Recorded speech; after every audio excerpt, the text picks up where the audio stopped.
Mr. Sturtevant. The Finance Committee doesn't feel that there's enough information to take a position on this at this point. Okay. On Mr. Tar. Ken Tar, 14 Winter Street again, Mr. Moderator, through you to Town Council, if I may. Through the negotiations that have been ongoing as far as between Town Council and the Owners Council, have they acknowledged the fact that the town has the right to 61A, or are they also disputing that point? Are the owners of the property disputing? No, not the 21E. Are they disputing that the town has the first right of refusal? Mr. Moderator, I certainly don't want to speak for the owners, but I will tell you that you've had communications with council. I will tell you that they submitted the notice under Chapter 61A that they are required by law to submit, which began the 120-day clock. I would certainly suggest to you that by filing that notice, they have acknowledged that the town has the right of first refusal. And by the way, it's clear this has been taxed and assessed as Chapter 61A land. They have entered into a purchase and sale agreement. There's no question in my mind that triggers the right of first refusal by the town. Okay, but is it also true that, especially with addressing the motion to amend, that it already is potentially looking at extensive legal fees if we were to go just through the first right of refusal, the way things have been going, just to get on the property, and what else? We've had to make a decision. There's had to been a decision made to hold off because of the money that was being spent to no avail. If we were to pass a motion such as the amendment that's before us, is there not potentially a large legal bill to follow as far as court case and whatever from the yes, Mr. Moderator, I'm very concerned about that amendment, as I indicated. I think it raises a whole host of legal issues as to whether or not the town is proceeding properly under the eminent domain statute, and I think it probably, if I were a betting man, I'd say that would lead to some significant legal fees, as opposed to following the process under Chapter 61A that's been set out. The seller has acknowledged it. The issue, of course, becomes access to that property. As I've indicated, once the selectmen record the notice of intent to exercise the option with the registry, we step into the shoes of the purchaser. The purchase and sale agreement gives the right of inspection, and we would certainly vigorously represent the town in that regard and have appropriate contingencies with respect to the town doing its due diligence, as any buyer would have the right to do in a real estate transaction. Thank you. Lady at the microphone, please state your name and address, ma'am. Marty Johnson, 9 Oscars Way. I wish I could vote for this because I think we need the land, but under the original article and under the amendment, we just do not have the information that we need to make a good decision on this. I think it's a shame, and I'm very disturbed by the very quick response that the selectman had to a gentleman's question earlier about the other properties in town under 61A. I understand that they're not currently an option for us, but let's not make this mistake again. We only have 120 days when they do become an option for us. That is not enough time for us to make an educated decision.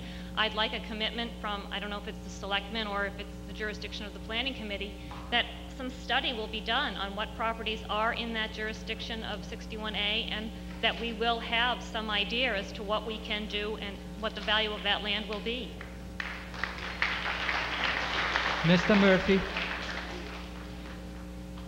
The board needs to take a look at what parcels are left and take a look at those situations much earlier in the process than we did with this one.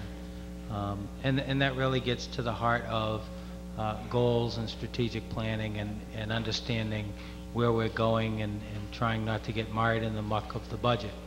So I think the board is committed to doing that type of work. And I know I made the comment at a prior meeting that perhaps what we need to do at a minimum as part of the next budget process is to provide funds so that when these situations arise, we can hire the expertise we need to do to get some of that work done, because there's testing and engineering and so forth. So, so we will be doing that as we move forward as a community. Thank you.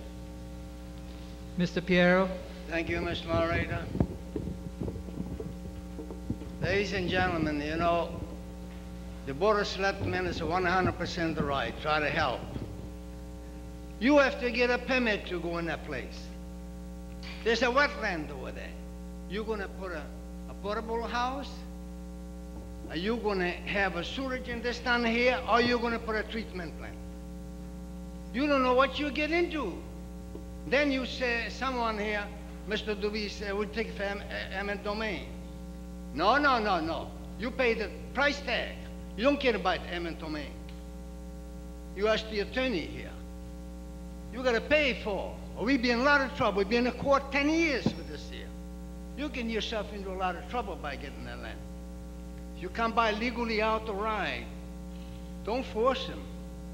By eminent domain, anybody coming in and take my land by eminent domain, I spend all the money I got, but I get them back.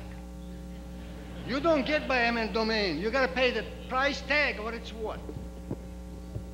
Now, the selectmen are 100% right what they're talking about.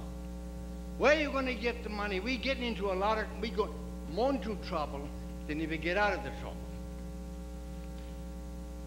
We try to make the budget of this 2003, and we get into trouble right now. We better get out of the trouble. I think that people don't quite get him. They got to get a payment.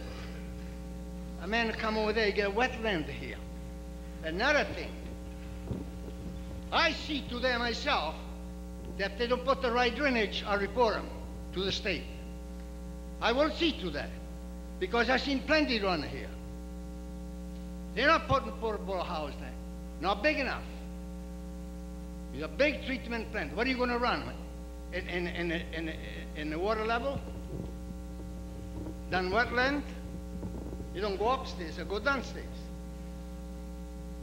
Gentlemen, get out of the trouble. You get into a lot of trouble. The people don't know. Just the one, the constant this, the one that. They don't know what's behind, what's going to happen. It's a big program. I've been through those things. I spent a lot of money for a piece of land. I wish I never bought them.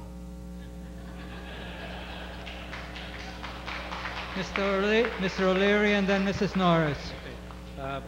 First of all, I want to thank Mr. Jervy for his amendment. I'm not going to support it, but I think it's a great move, and I really appreciate the dialogue that's taking place and the intent behind it. And I really would like to vote for it. But I have a couple of questions. One is, as far as the purchase price is all determined and all the rest, if we go the route that town council is suggesting. However, as far as the timeline involved in paying for it, I believe the purchase and sales agreement allows a certain time period before the first set of funding has to kick in, up to a year from now, which again gives us some ample opportunity to also figure out how we're going to pay 18 months. for it. 18 months. So we have an additional 18 months before we have to make any payments on this particular parcel of land. If we so desire, as town council says, as we step into the shoes of the purchaser. Additionally, as I spoke earlier, we do have a revenue source in order that we could earmark the funds from in order to purchase this, and that's the cell tower money. And it's almost a dollar for dollar match. And this is the type of opportunity and thing that we should be spending that cell tower money on, not on a little bit of salary over here and a half of an inspector over there, and we need the half of the inspectors and all the rest that go along with it, but we don't need to do it out of a cell tower revenue source. And as far as earmarking those funds, the lease that we have has approximately 20 years left on it, on the cell tower, which would match the bonding time frame for this particular parcel. So as far as the impact on the budget, it would be minimal. Again, if we have affordable housing put on here, and again, don't get me wrong, I have a couple of kids of my own, and I love having children. I love having more children come to town, but they do cost us money, and we do have an obligation to pay for it. And again, later on, I'm willing to step up and pay for that too, as my parents did prior to my being here, and generations before us have done. But the fact remains, it will cost us more if we don't purchase this property. This particular parcel, along with some of the other ones, and in answer to someone else's question, I think there's about a half a dozen other parcels under 61A in North Reading. So there's about 6 more parcels, and that's just going from some recollection that I have, that we're going to be faced at some point in time. And we don't know, and that time frame is put upon us by the choice of the owners to sell it. And we have 120 days to react again. So it's a good idea to get something in place so that we can take a look at the parcels, see if there is a municipal use for them going forward, looking forward, and see what we can do about it. So again, I would urge that we defeat the amendment and then support the main motion as presented, because we do have a way of paying for it, and I think it's going to cost us less in the long run. We'll hear from Mrs. Norris and then from Mr. Jervy. Mrs. Norris. Thank you, Mr. Moderator. Diane Norris, 240 Elm Street.